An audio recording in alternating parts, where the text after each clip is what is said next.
జ్ఞానుల అర్పణలు, వాటిలో ఉన్న మర్మాలు చూద్దాం. మత్తయి సువార్త 2వ అధ్యాయం 2వ వచనం నుంచి 11వ వచనం వరకు చదువుకుంటే, వారు వచ్చి శిశువుని చూసి నమస్కరించి బంగారం, సామ్రాణి, బోళాలని బహుమతులుగా సమర్పించారు. వాళ్ళు ప్రయాణించే ముందు నక్షత్రాన్ని కాదు, దేవుని యొక్క సంకేతాన్ని వెంబడించారు. దేవుడు వారి భాషలో ఆకాశంలోని చిహ్నాల ద్వారా వారిని తన వైపు పిలిచాడు. అది ఖగోళ శాస్త్రం మాత్రమే కాదు, వారిని సమకూర్చి పిలవడం. నక్షత్రం 2 దశల్లో పనిచేసింది.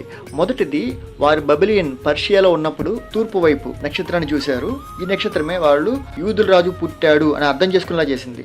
తర్వాత వాళ్ళు ఆ నక్షత్రం చూసే యెరూషలేముకు ప్రయాణమయ్యారు. వాళ్ళు యెరూషలేములో హేరోతో మాట్లాడిన తర్వాత 2వ దశలో వాళ్ళు బయలుదేరినప్పుడు మళ్ళీ నక్షత్రం దారి చూపించింది. ఈసారి బెత్లెహేంలో యేసుక్రీస్తు ఉన్న ఇంటిపైకి వచ్చి నిలిచింది. దేవుడు ఎప్పుడూ మనల్ని ఆయన్ని అర్థం చేసుకునే విధానంలోనే పిలుస్తాడు. వాళ్ళు గమ్యస్థానం కోరుకోలేదు, దేవుని యొక్క ఆరాధనా స్థలాన్ని కోరుకున్నారు. జ్ఞానులు మొదట రాజభవనానికి వెళ్ళారు, కానీ నిజమైన రాజు ఊరు గూడెంలో పశువుల పాకలో ఉన్నాడు. దేవుని మహిమ ఎప్పుడు మనం ఊహించే చోట ఉండదు, ఆయన నిజంగా వెదికే వారికి మాత్రమే అందుతుంది.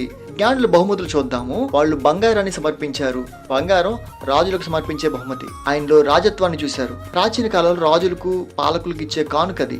యేసుక్రీస్తు భూలోక రాజని, ఆయనకు రాజరిక అధికారం ఉందని వీళ్ళు మొదటే గుర్తించారు. యేసుక్రీస్తు ఒక శిశువు కాదు, రాజాది రాజు. ఈరోజు మనం యేసుకు బంగారం ఇవ్వలేం, కానీ మన నిర్ణయాలు, మన ప్రాధాన్యతలు, మన హృదయ సీమపై సింహాసనం ఇస్తే అదే మనం అర్పించే బంగారం. తర్వాత సామ్రాణి, గంధరసం అన్నారు. అది ఆరాధనలో, ప్రార్థనలో వాడేవాళ్ళు. దేవునికి అర్పించే పవిత్రమైన ధూపం. యేసుక్రీస్తు దేవుని కుమారుడని, ఆయనలో దైవత్వాన్ని, ఆయన్ను ఆరాధించవలసిన అవసరాన్ని తెలియజేస్తుంది. ఈ శిశువైన దేవుడు స్వయంగా మన మధ్య ఉన్నాడు. మన జీవితం నుండి వచ్చే నిజమైన ఆరాధన, నిజమైన ప్రార్థన, నిజమైన విశ్వాసం, అదే మనం అర్పించే గంధరసం. తర్వాత ఆయన యొక్క బలి, త్యాగాన్ని గుర్తు చేసుకున్నారు. బోళం అర్పించారు. బోళం చనిపోయిన శరీరాలకు అర్పణగా ఉపయోగించేవాళ్ళు.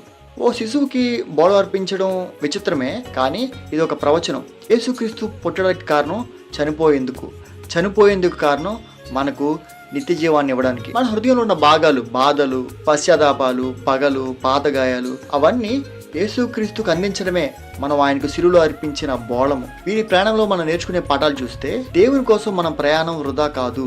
వాళ్ళు మైళ్ళు కొద్దీ ఒక శిశువుని చూడడానికి వచ్చారు.